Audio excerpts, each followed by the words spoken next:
Sí, señores, y aquí estamos en directo como todos los días para que conversemos hoy del Alzheimer, una enfermedad que afecta cada vez más a la población mundial. ¿Cuáles son las causas? ¿Será que es hereditaria esta enfermedad o la podremos prevenir? Está con nosotros el doctor Rodrigo Izaza Bermúdez, él es neurólogo clínico, además es el coordinador de neurología de la Facultad de Medicina de la Universidad Pontificia Bolivariana, docente universitario y muchos años en el tema de la neurología clínica. Gracias por acompañarnos. Muchas gracias, Yasmín, por esta invitación. Qué gusto tenerlo acá.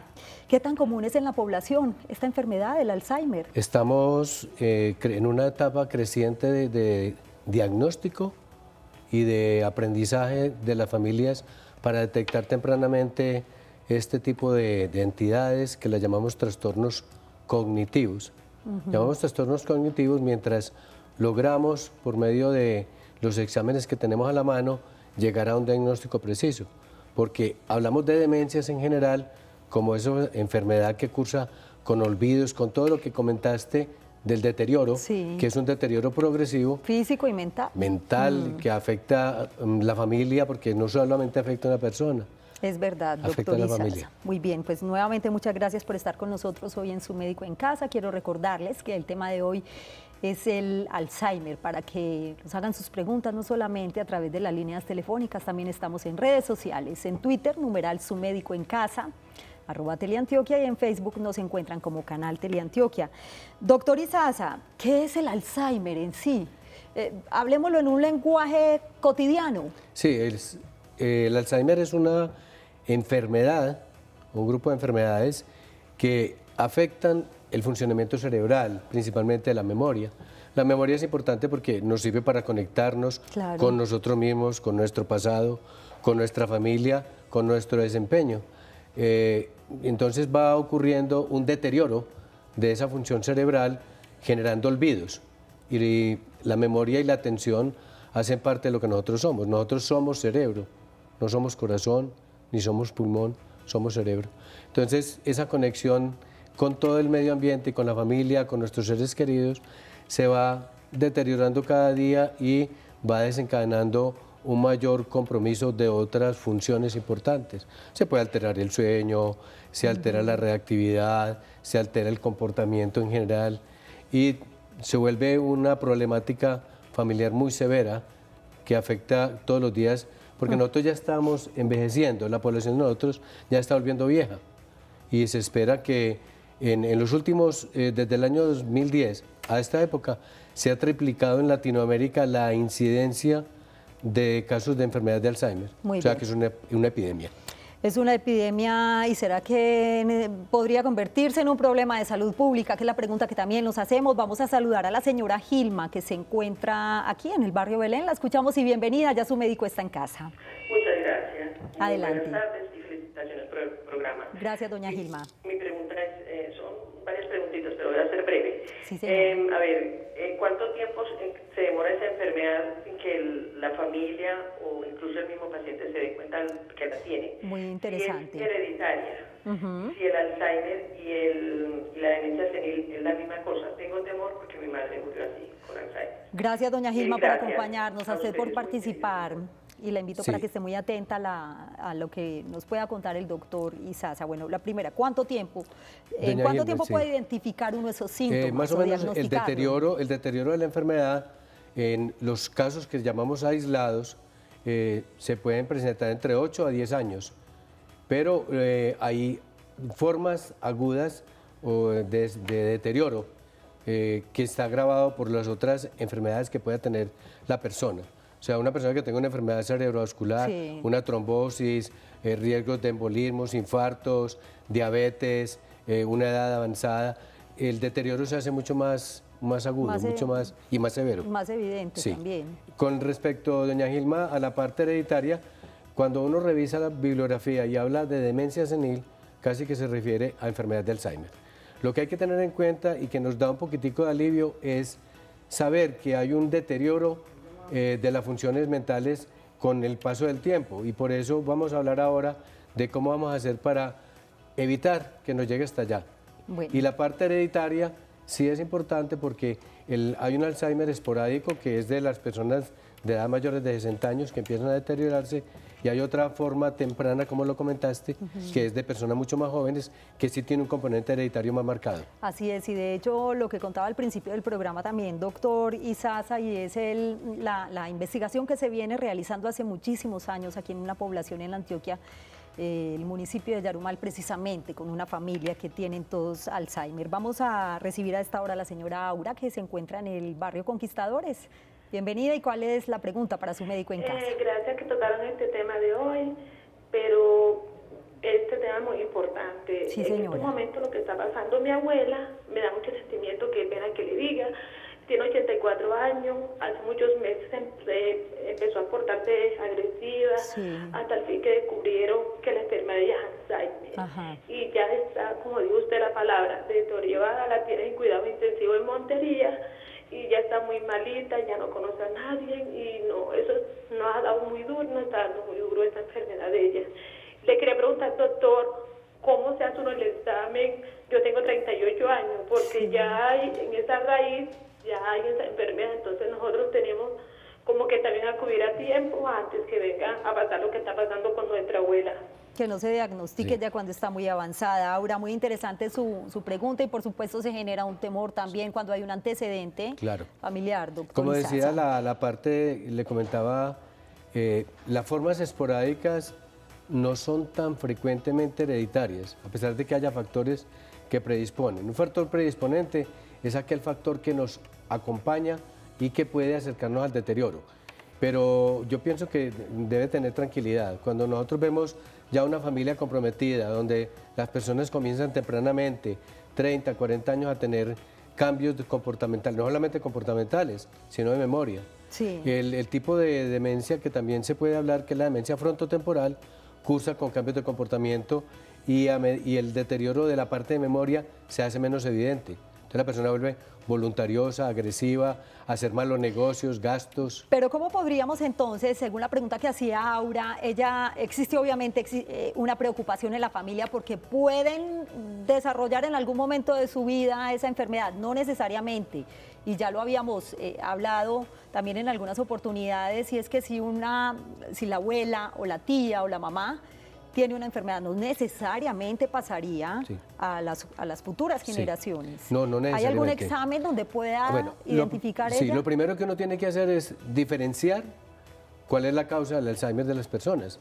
Porque una persona que tenga, por decir algo, una enfermedad, una isquemia cerebral transitoria, o sea, Sí. coágulos a repetición, es una persona que va a tener factores de riesgo que son hereditarios para el grupo familiar. Más grandes, porque colesterol, triglicéridos, hay obesidad de componente Dislipidemia, familiar. por ejemplo. Por eso, dislipidemia, que son todas esas Colesterol y enfermedades, triglicéridos, enfermedades sí. del cardíaco, valvulares, enfermedades inclusive infecciosas, SIDA, sífilis, que pueden dar demencias, los traumas de repetición. Entonces, tratar de enfocar cuáles son si hay una verdadera enfermedad de Alzheimer, como dice uno, purita, Ya. de tipo familiar. Y se pueden investigar. ¿Y cuáles patologías están asociadas? Vamos a saludar a Magali, que se encuentra en la ciudad de Barranquilla.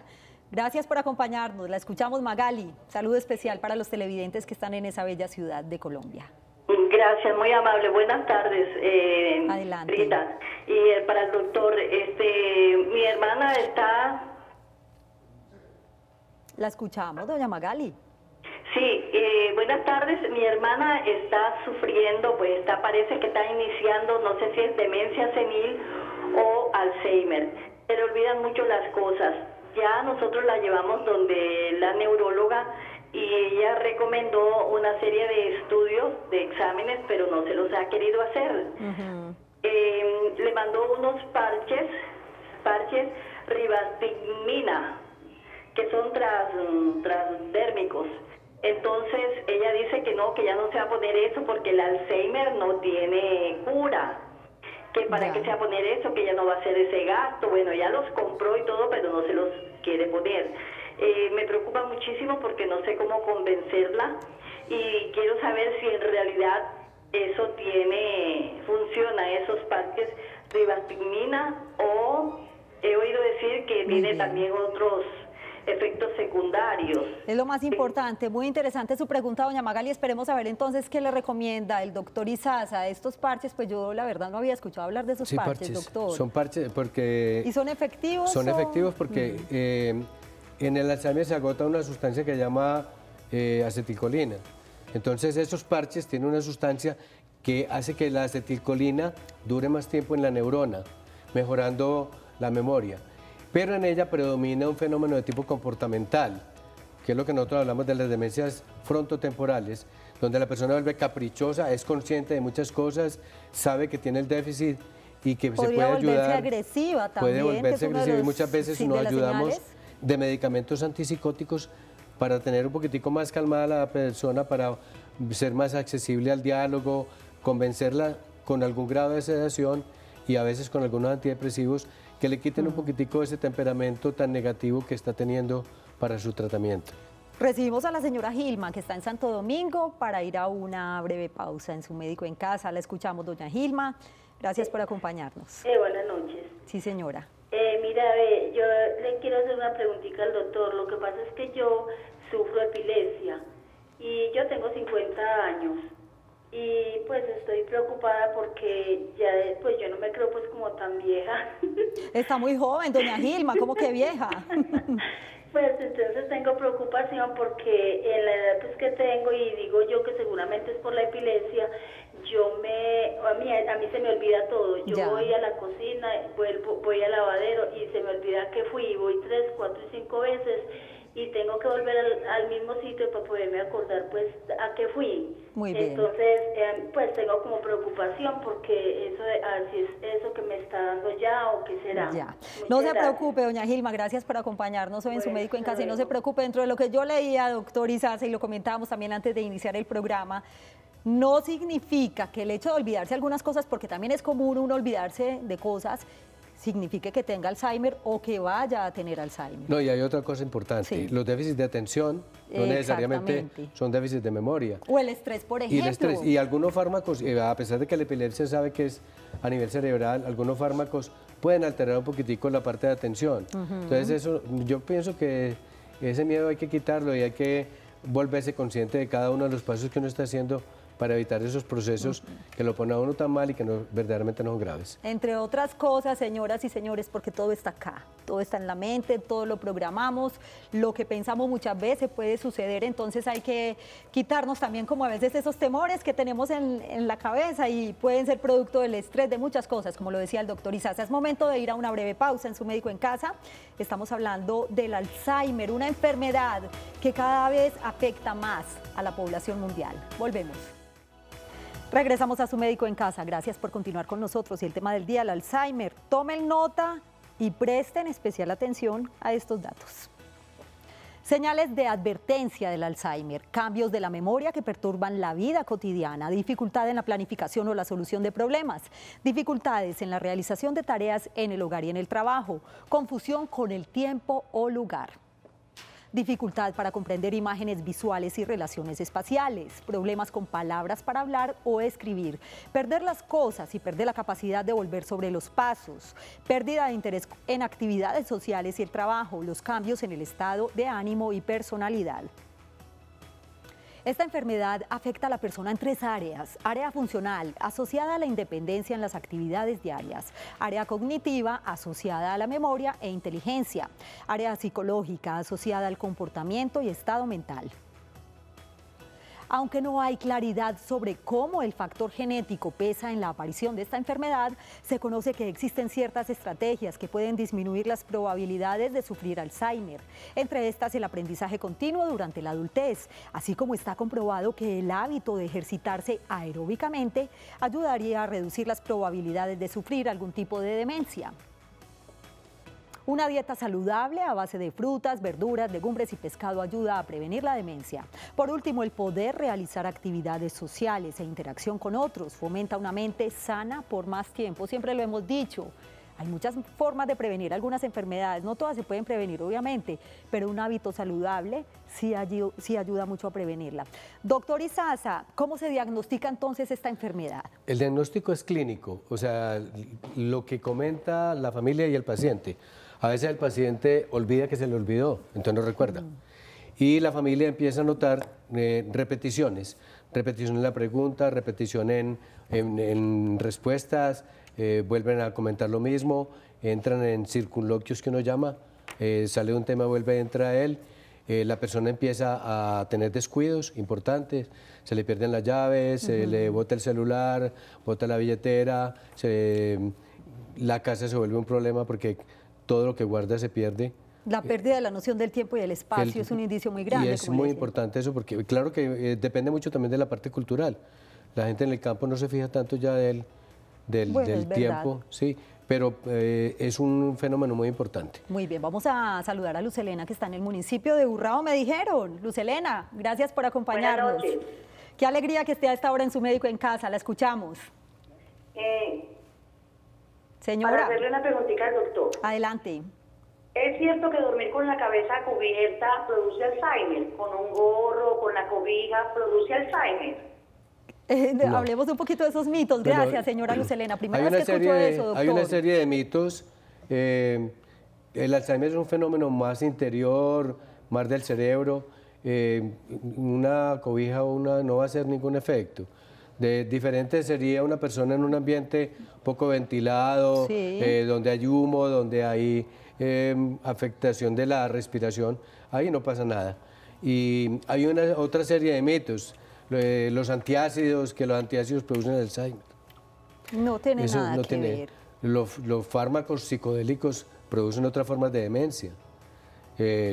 La marihuana produce alteración de la memoria, alteraciones de comportamiento, que son más de la vida cotidiana de los jóvenes inclusive. Y hay inclusive otras formas de demencia asociada al SIDA.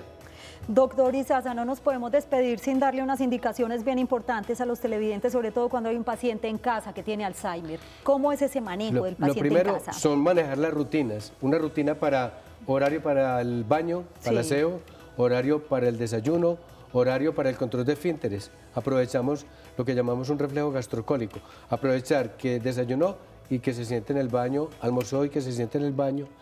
Mantener rutinas que no le cambien los ambientes de la casa, porque cada vez que se cambia el ambiente la persona tiene que reubicarse y eso genera mucha angustia. Y de pronto algunas actividades que le traigan recuerdos también de momentos vividos. Cuidados con las escalas, con las puertas. Se pueden ir de noche, se levantan de noche, cuidarlos con el sueño. Manejar siempre una rutina y una buena alimentación, porque los pacientes empiezan a desnutrirse. Los pacientes que viven solos, es un peligro. Cada rato nos damos cuenta que son pacientes que están desnutridos, porque a todo el mundo le dicen que comen y mentiras que no comen, revisan y no compran ni mercado y se encuentra la nevera llena de alimentos descompuestos. Se nos acabó el tiempo, doctor Izaza, lo bueno no dura, gracias por acompañarnos. Es una enfermedad que definitivamente no se puede prevenir, pero sí hay algunas conductas que podrían retrasar su aparición y tampoco se cura. Y tampoco como mensaje, ¿cierto? No se cura, lamentablemente. A ustedes gracias por su compañía.